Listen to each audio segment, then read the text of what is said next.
Hey, welcome back, faithful politics listeners and watchers. If you're watching on our YouTube channel, I'm your political host. We're right. I forgot who I was for a second. And I'm joined by my faithful host, Pastor Josh Burtram. What's going on, Josh? Hey, well, it's good to see you. Yeah, it's good to be seen. And we are joined today by none other than Amy Hawk, who is an author of The Judas Effect, How Evangelicals Betray Jesus for Power. She was once a devoted, hyper-patriotic evangelical leader and experienced a bit of a faith crisis during the 2016 election, which she will tell us all about. And she has a pretty compelling story to tell us all about heartbreak, resilience, renewed faith, and just what she thinks about the church in general. So we were just so happy to have her on the show. And yeah, welcome to the show, Amy. Thank you so much for having me, you guys. I'm really happy to be here. Yeah, we're really glad to have you. Just to clarify, you're not related to Tony Hawk, right? I'm not, but my husband is a skateboarder and he loves when people ask that question. Okay. Perfect. Good. It's like his hero, one of his heroes. That is awesome. I was never really a skater growing up. I was more of a BMX biker guy. And I remember I grew up in California and as part of a BMX, bike gang. I don't know if we were in elementary school, but we used to always get upset when we see these skaters in a big parking lot, because that was the same place that we could ride, and we're just like, look at you skaters grinding on this waxed up curb, and That's right. And we go over there and we're like, okay, they don't really need this much wax. It's way too much wax, what are they doing with all this wax? So anyways, apologies to any skaters out there whose curb I've totally destroyed. Yeah. Anyways, to you, hyper-patriotic. Tell us your story. Why were you once hyper-patriotic and now you are less subtly patriotic? Yes, you can say that. I grew up the daughter of a war hero. My dad was a prisoner of war in Vietnam in the Hanoi Hilton with John McCain. And so he was pretty well known in our town. And, you would go somewhere, you'd go to the grocery store, go to a restaurant. People generally knew who Jim Shively was. And I was his daughter. And so I took a lot of pride in the fact that my dad was an American hero and he was treated that way. He did a lot of, speaking engagements. And when people heard that my last name was Shively, they connected me with him. And so I think that my young heart just, I was just a very hyper-patriotic child even. I just loved America, knew all the capitals. And I think, having a father that's a war hero will kind of do that to you. It becomes kind of part of your identity. So that's why I say that. Yeah, that makes a lot of sense. It's interesting when you have people who have served in the armed forces, which Will is a veteran, by the way, and so Will has served Thank you, in our Will. armed forces. Yes, absolutely. And it gives you especially when these people that you love, it gives you a deeper connection almost to this country and to the mission of our country, the thing that we're here to do, right? This kind of patriotic idea. And yet we all have to have, at times, we are critical of our country, critical of the things that are going on. And we do that purposefully because we're supposed to be able to do that. And we're supposed to be able to talk and make this country better because of that. And, it's interesting because in 2016, when I saw that Trump was going to be running for the Republican nomination, I mean, I couldn't believe it, to be honest with you, when I first found that out. And I've been a Republican my entire life, and I was just like, what in the world? I can't, what are we doing here? It was wild. What your story involves some issues that were happening right in 2016, moving from where you were and then seeing kind of how things were starting to shift. What was the initial reaction when you kind of saw Trump become the Republican nominee? And then maybe you could talk about kind of your breaking point, the story there surrounding that. Well, I was devastated because by that point he had already made disparaging comments about John McCain, which, as you can imagine, filled me with rage. My dad was shot down from a fighter pilot. My dad was obviously extremely courageous man, and he was shot down over Hanoi and held in captivity for 6 years. So I almost could not believe that any true patriot of America who had served or had a family member who served could possibly remotely even vote for a man who would disparage some of our nation's finest heroes. And so that was personally devastating for me. And then because I was also a Christian, I started looking at him through the lens of the things that he was doing and saying that to me were, he was kind of putting up this facade of following Christ, like, you know, I'm going to be here for the evangelicals. I'm going to give you everything you want. But he had no actual substance of it. And to me, that was a huge, huge red flag. So, yeah, and it's been a journey ever since then of trying to figure out how he has gone about seducing so many people and really how to warn about him, about who he really is. You know, like part of your story as well, I mean, it's not only about sort of your journey from being this hyper patriot, but it also involves like your faith as well. And I'd love for you just you alluded a little bit just now and in your book.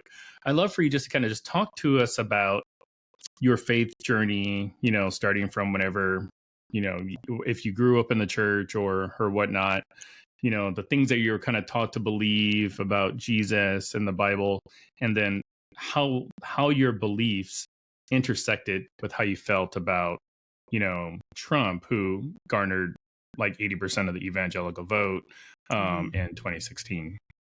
Okay. Well, neither my husband nor I were actually raised in the church, but we were both raised in homes that were big on kindness and hospitality and following the golden rule, do unto others as you would have them do unto you. My mom impressed that upon us from the time we were very small. The reason that we didn't go to church when I was growing up is because both of my parents had been raised in the church, and both of them saw extreme hypocrisy, that they didn't want to raise us in the church. They wanted to raise us with Christian values, but outside the church. So it's a very interesting story. I think a lot of people of my generation didn't have parents who were kind of clued into that, but mine were. And so, but when my husband and I got married, we decided to go to church, and we weren't very even sure where we stood with God or if we were looking for him. We went with some friends who invited us to go. We were all in our young 20s. And so we thought, okay, we'll just go a few times and see what it's about. And then we'll just go back to our regular lives. We kind of looked at church as like if it was a hobby you would do on the weekends, like tennis or golf. And so we went a few times, and those messages that we heard, we really connected with. So this would have been back like 1999, in the early 2000s. The message was of kindness towards neighbors, generosity of spirit. You have a loving Father in heaven, and he loves you so much, and He wants you to go out and share his love with the world. And so we could easily embrace this message. And then we both got into Bible studies. And the next thing you know, I'm on staff at the church. My husband was leading a major ministry. I say it's funny because in the space of 3 years, we went from not even knowing if we believed in God to leading large ministries in a large church. So we dove into evangelical waters head first, and we did not come up for air until 2016. That is pretty wild. I shared a story with Josh recently about when the first church I ever attended was with my wife, because I wasn't raised in a church either, but my wife is a PK. She was a pastor's kid. So we went to this church, and within probably the first month, I was on stage leading worship, and didn't even know enough about like worship songs. I'm like, hey, I don't know any, like, what's that one song, Hallelujah? Like, let's just play that one. And my wife's like, that's not a worship song. And I'm like, what? It's got the word hallelujah in it, you know? I'm like, Christians are so weird.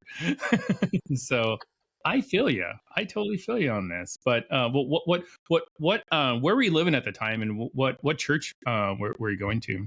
So we were in Spokane, Washington at that time. We were both raised in Spokane. We met in junior high and started dating after college. And so both of our families were there. And we went to church there for about 10 years. And I was on staff. I I have a background in communications. And so I became the communications director and then women's ministry leader. And then I opened a prayer and healing room. And so we were very involved, to say the least. Like, if the doors of the church were unlocked, we were there. Saturday night, Sunday morning, Wednesday, if there's a discipleship or meeting on Thursday, we were always there. We raised our kids in that church. And then we moved to Oregon in 2010. And then we got into another church, and same type of thing. I started teaching discipleship classes, Sunday Bible study for adults in the evening. And my husband became an elder, worship leader. So that's where we were. It was in Assemblies of God. In 2016, when our entire world turned upside down, because church was our thing. Like, I like to say, my car went from home to the private Christian school our kids were at, to church, and back again. And I just made this continuous circle almost every day. And that's where we went. That's how we lived. That's what we did.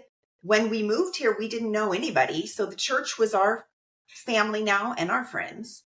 And I mean, I just can't even tell you how 2016 changed everything for us. It changed our entire lives.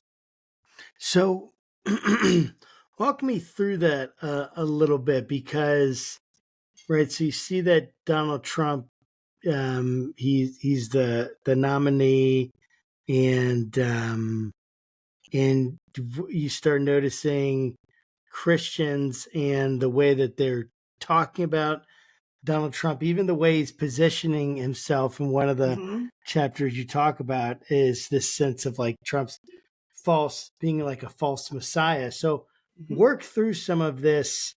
What happened in 2016? Obviously, we know the election, but what was it about that and how did that affect your time at the church that created this issue?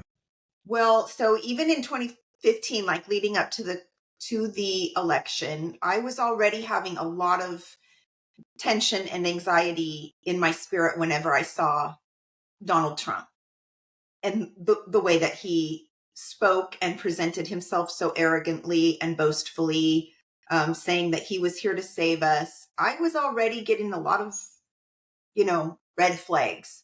So then I see him mocking the disabled journalist, and I just am watching with my eyes, and I'm seeing what I saw, and I'm going, okay, Lord, I know that this is the Republican candidate. And of course, I've been trained the last 20 years in the church. You only vote Republican. There's no other option.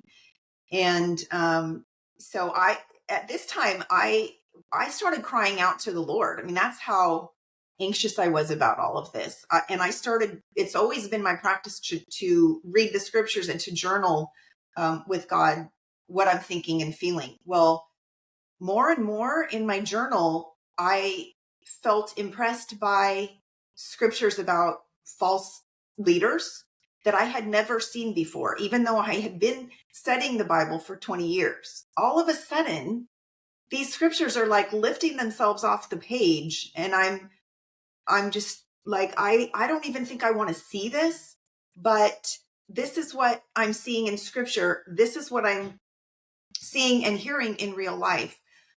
Also, at that time, I was leading a women's ministry. So I was regularly praying for women.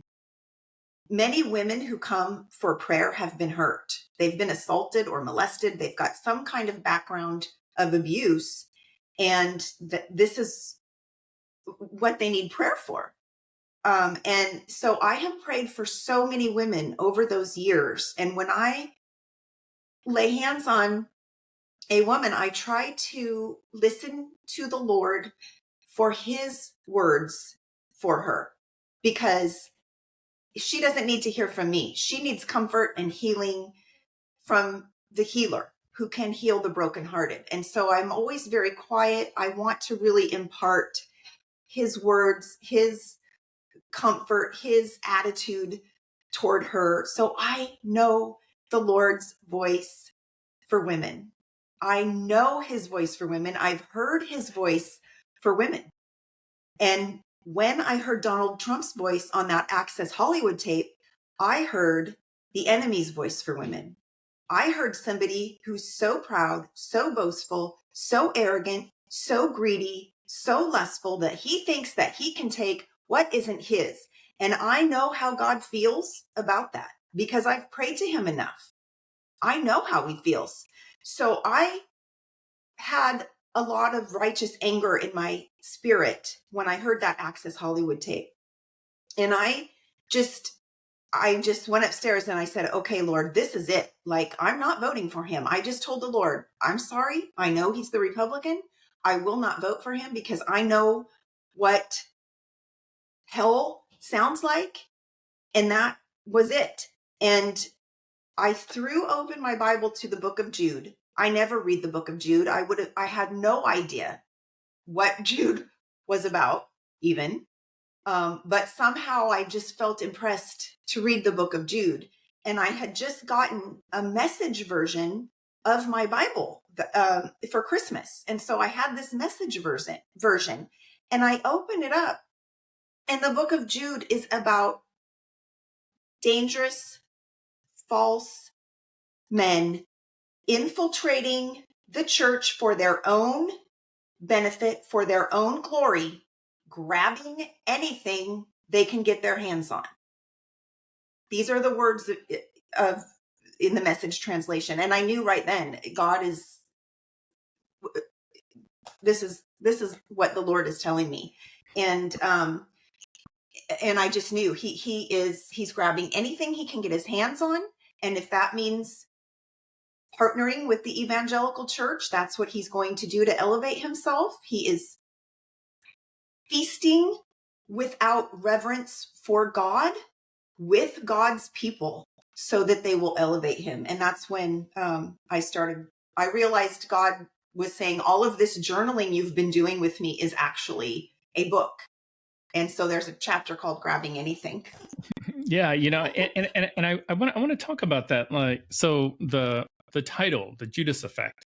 I always ask this from authors because having spoken to so many, I think I get a good sense of, like, was this title chosen by the writer? Was it chosen by the editor? So I'm always careful about, like, when I ask people about the titles of their book. But could you maybe talk a little bit about the Judas Effect, and the subheading too, the how evangelicals betray Jesus for power? So give us the history of the Judas Effect. Okay, well, uh, I started researching Judas because this whole thing started feeling like a huge betrayal to me. I started seeing that some of the leaders in the evangelical church, they knew what Trump was about. They knew he was misogynistic. They knew he was abusive. They knew he was a criminal.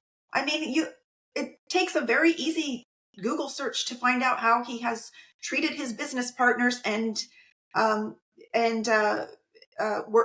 people that have worked for him in the past by not paying them and stuff. And so, like, it's not hard to figure this guy out, but they were willing to make that partnership with a bully, with a self-professed abuser of women for political power.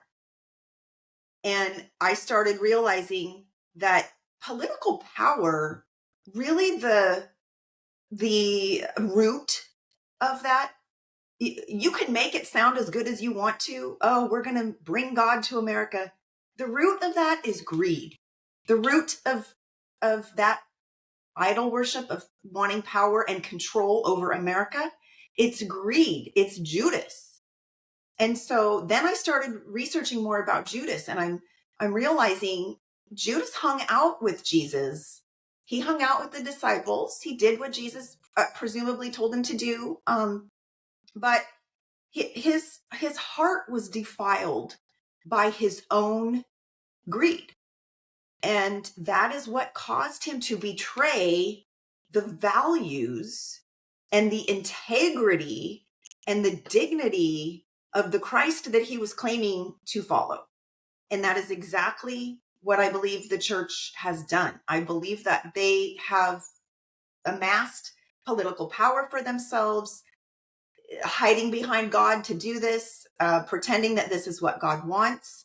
And in the meantime, our capacity for telling the truth, our integrity, our dignity has, we have betrayed our mission, which is to represent Christ, to represent him well on earth, not to come with dominion over the top of people and tell them how this country should be.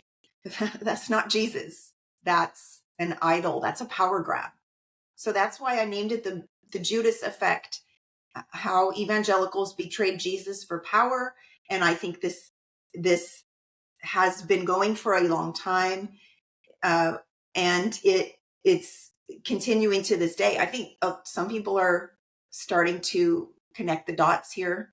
But many aren't. I mean, they're just in it.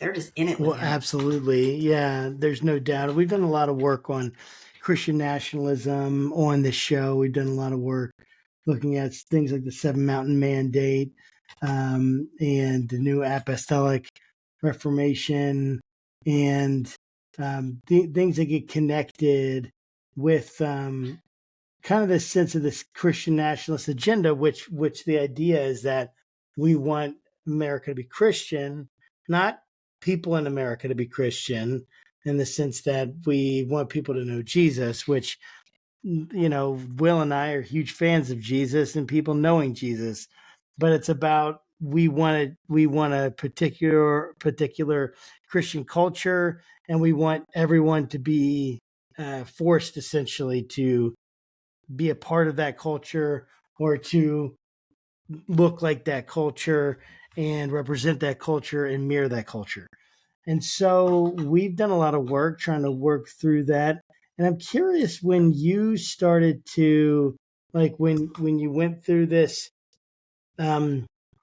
journey of seeing what was going on with Donald Trump, of sensing that this isn't right, this isn't the right thing, kind of knowing inside this deep intuition about what is, a voice that is from God, what is a voice that is not from God, from the enemy. And so which I think is awesome.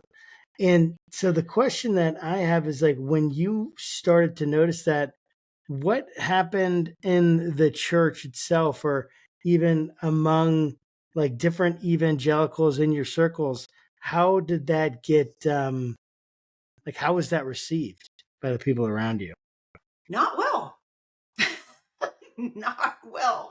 So that therein lies the trauma of the whole thing, is that I was leading a prayer, we were leaders in the church. So I was leading a prayer and ministry. I had people coming up, oh, let's pray for Donald Trump, and I'd have to say, I'm not going to pray for him to be president. It started to get to where we just didn't feel comfortable in our congregation. And I want to make it very clear that it wasn't our lead pastor. He understood how my husband and I felt, and he was very, very understanding and a very good shepherd.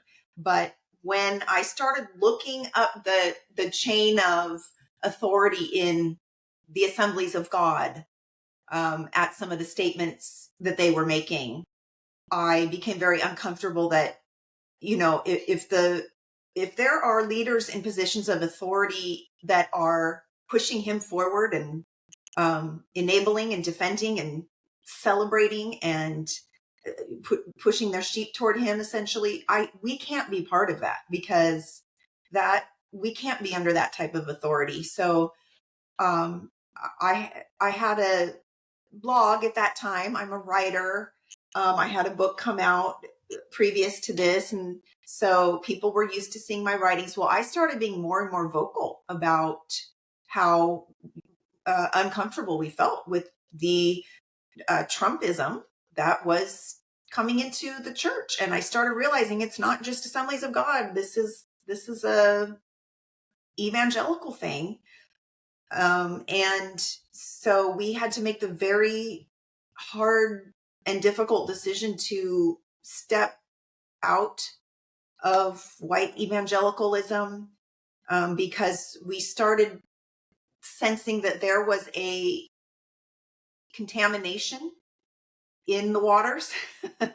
And we had been swimming in them for so long that we didn't recognize it until 2016. But it became very apparent that some of the doctrines that we were being taught are like Republican doctrines that are not Jesus doctrines. And so there's just too much crossover. And so it was excruciatingly painful to step out, but we knew it was the right thing to do for our own journey with Christ. And there was some shunning, which I know other people that have left churches have said that they've experienced, and that's always hard. But yeah. So Amy, so when you stepped out, like, of the experience, like talk to you about that more. Like, what do you like, how did you actually come to that place where you're like, yeah, I need to step out of the white evangelical experience? Like, how did you know what that was, and what does that mean? Did you start going to like a Catholic church, or did you stop going to church, or did you do something different? Like, what did that mean that you guys stepped out, and what did that experience feel like for you? Okay, I'd love for you to go into more depth on that. Yes, and I call it the white evangelical church. I'm not sure if that's what to call it, but at that time we started listening to more Black preachers, like Charlie Dates and Otis Moss, and I've always followed Dr. Bernice King, and I started connecting the dots. Like, they're not falling for this Trumpism. Like, I feel like they're not swimming in the same waters I'm swimming in. And so that's why I say we didn't necessarily step out of evangelicalism altogether. I still have a sense in my spirit. I still want people to know the good news of Jesus. It's just that we felt more comfortable then, listening to some of our Black leaders who we felt were onto him, and steering more capable of steering us in the right direction. So that's what we did. We took a little bit of a break just all together, just to kind of get our heads on straight and listen to God.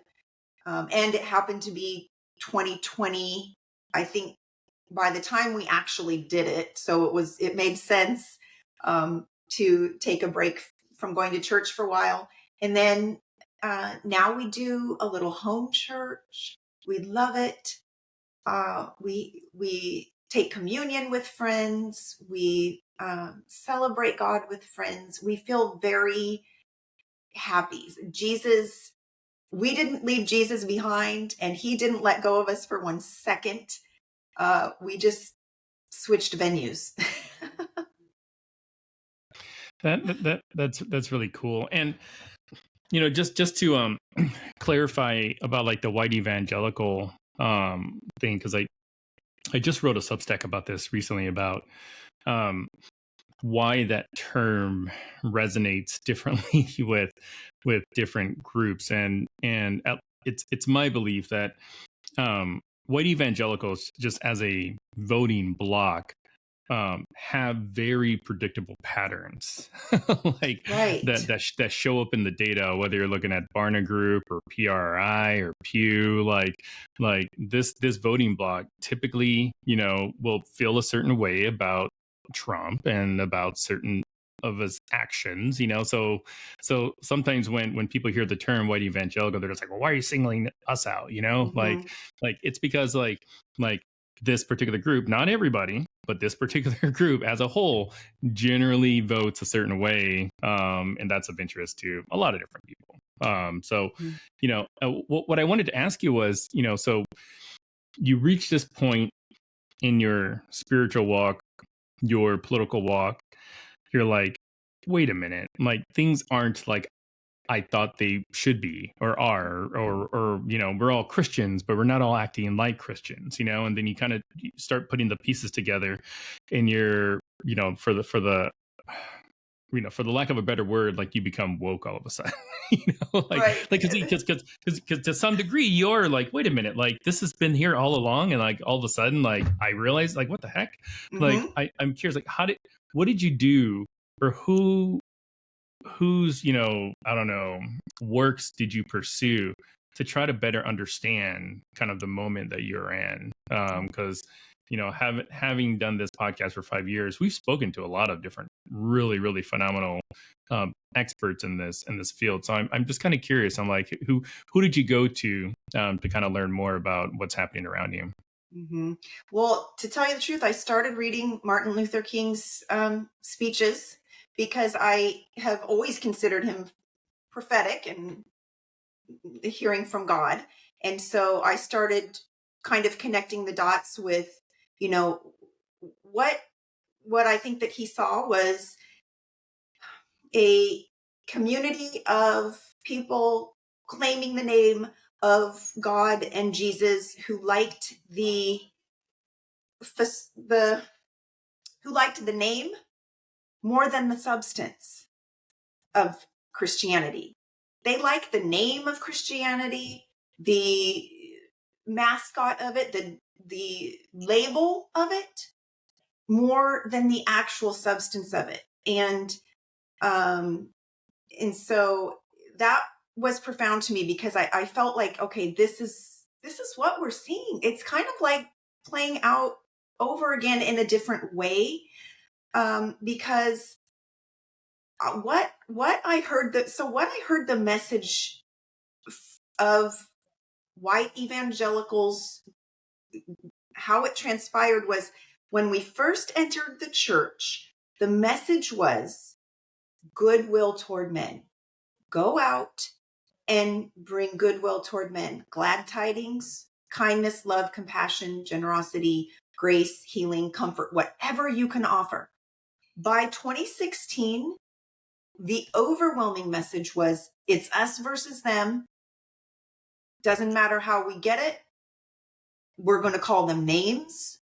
I mean, my sisters are Democrats. And so to hear people that I'm sitting in church with think it's okay to call people names because they have a different political belief. It's like Trumpism for me tainted the whole experience. The message changed. It became divisive, bitter, hateful, and it became more about getting power for ourselves than about going out and bringing comfort and love to our neighbors. And that's why we left. Yeah, that makes so much sense.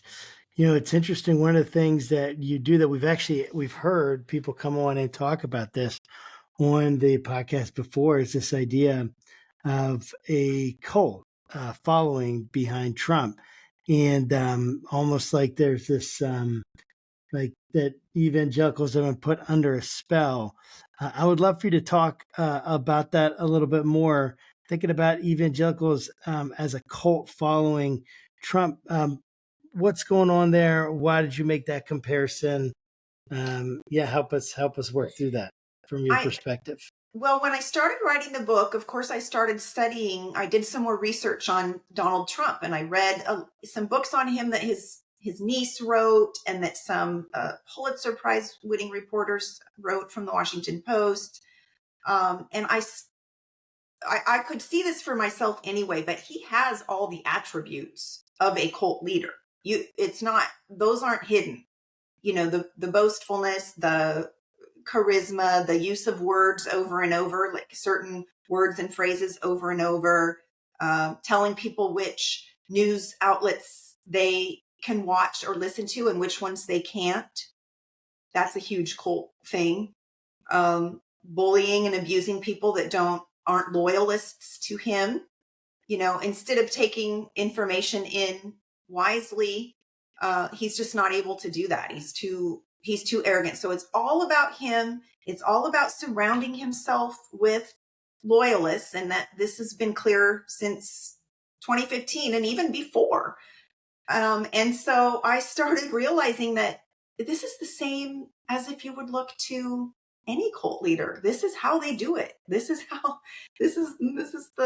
how they operate. So you look or study any cult you want to, you're going to see these same things. You're going to see probably in most cults misogyny and abuse of women too.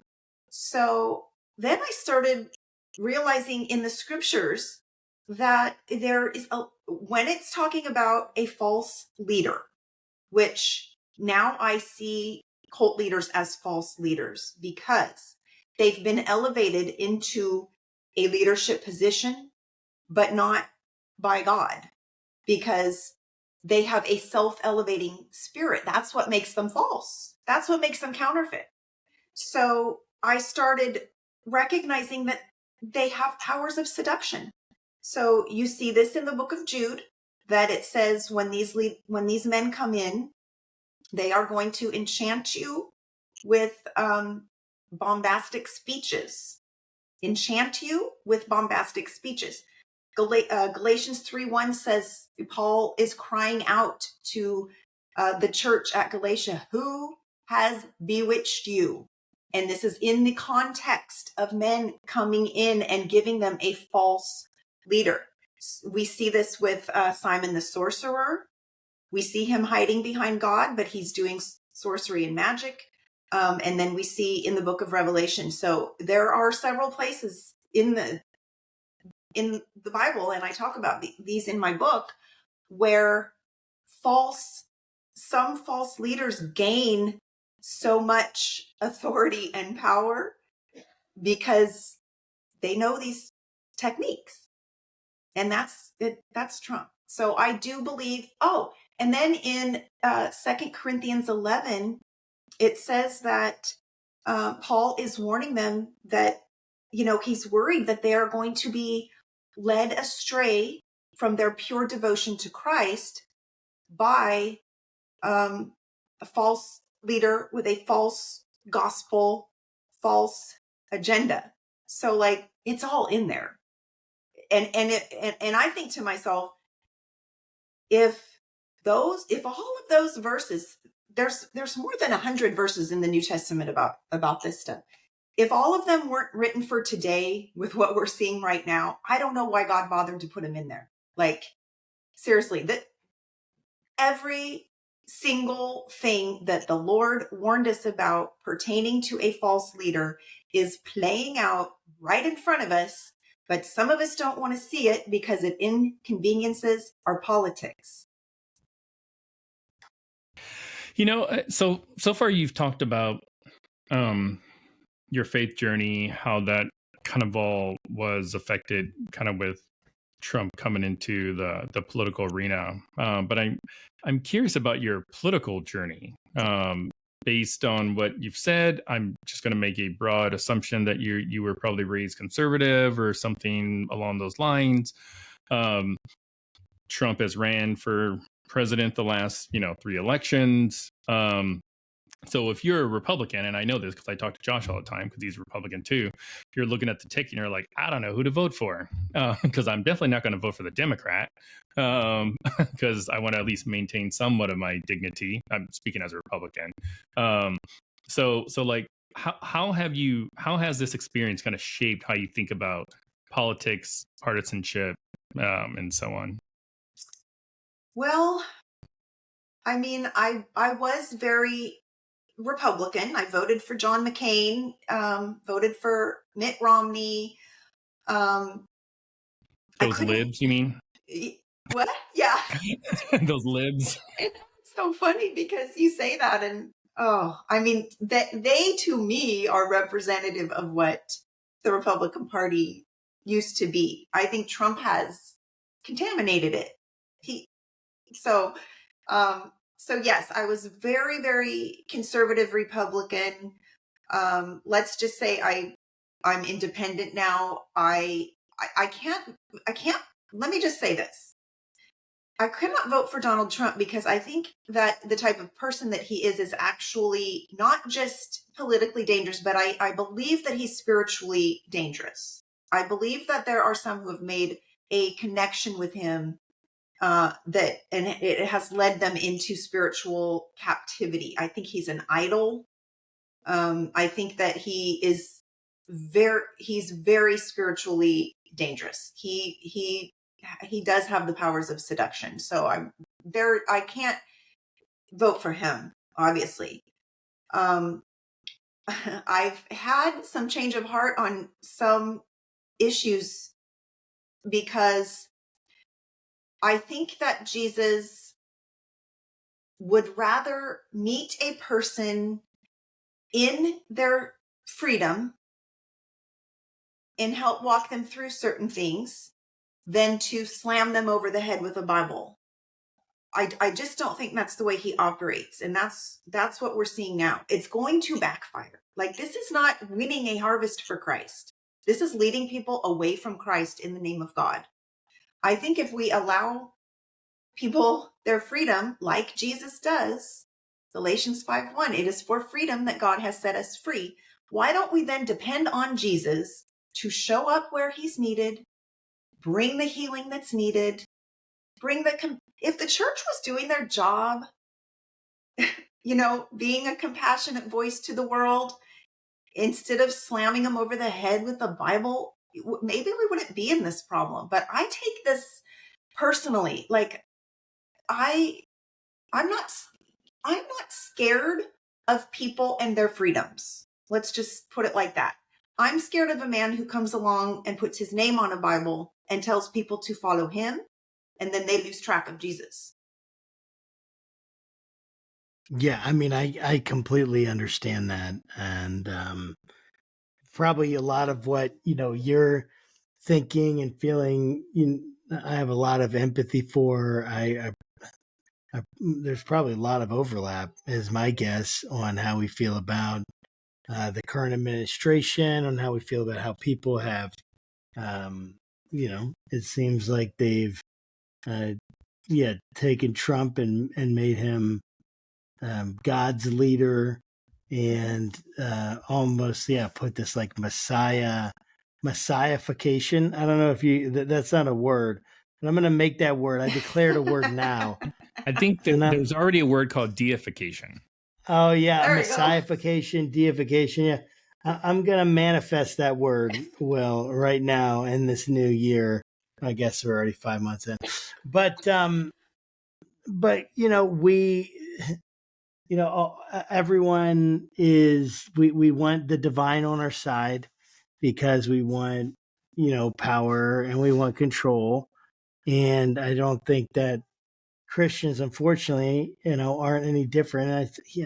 I don't know. I mean, it's a really tough thing because you want to have an effect on the world around you. You want to have an effect on the culture around you. And yet you always have to be, it seems a Christian would always have to be careful and looking at their own heart and what's going on with their own lust for power. And it's like what we the Bible, go into the Bible. It's funny because we are so, we have so much access to the Bible more than any, by far, way more information than any past generation. And yet we're so biblically illiterate. And yet one of the issues that you bring up is that evangelicals have misused scripture for political control. What do you think is going on there? Why are we doing that? And what do we need to do to get back to using the Bible in a way that's honoring God in our culture and context? Well, I was very involved, as you guys know, for a time with Seven Mountain Mandate and these type of theologies that teach you that Christians should be at the top of every realm of society, and that would include government and politics. So that was ingrained in me too, and it does make sense in your mind, the way that they teach it to you. Like, oh, that makes sense. God would want his people to be at the top making the rules. But the problem is when you really study the life of Jesus and actually the strategy of Jesus for reconciling people to the Father, it doesn't have anything to do with being at the top of anything. In fact, it has to do with humbling ourselves and coming alongside to serve. He says that's how you're going to make a difference in this world, is by washing people's feet. It doesn't have anything to do with getting to the top of any sphere of influence. And so I think that's been really over exaggerated in some church circles. And unfortunately, it's just picked up momentum as we've gone along here. And so then because it's been taught, then when Donald Trump came along, it was like, oh, okay, well, he's willing to offer us everything, we ever wanted, all the political, basically, control that we could have. What's not to like? And so then they're assessing it from that angle instead of assessing it from a spiritual angle in which Jesus was also offered all the kingdoms of the world, but he was not going to make a partnership with a bully in order to attain those.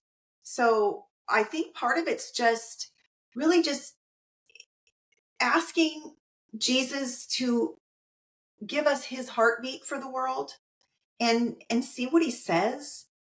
But I just know one thing for sure. This is not his strategy. This is not his strategy for reconciling the world to the Father. All this is doing is making people run away from God and from church, making people distrust the church. Do you know that?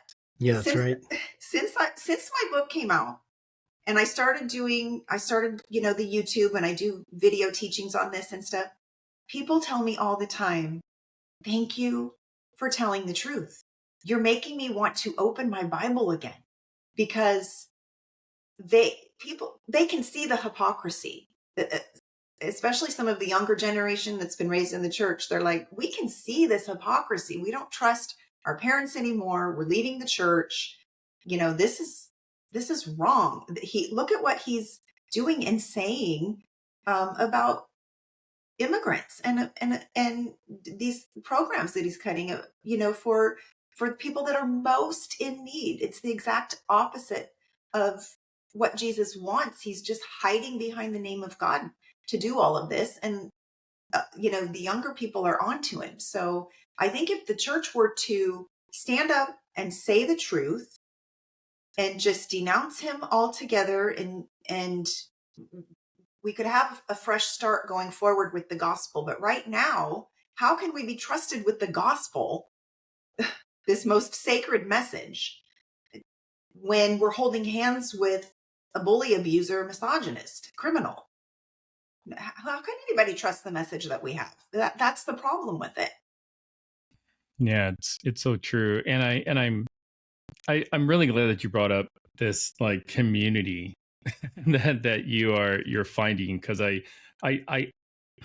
do think it's super important, because like we have spoken to a number of folks that have similar testimonies to yours, some that have had similar testimonies, but then like you tack on like a religious cult kind of on top of it. I mean, like we've spoken to a number of folks that somehow Trump has infiltrated churches in America, and it's just like you got these people looking for support groups just to kind of talk about what they're going through. And I'm just super happy that folks are kind of being able to flock towards you to kind of build that kind of community. But for those that haven't watched your videos or read your book or any of that other kind of stuff, like what's one takeaway you would hope a new reader would take or get from your book?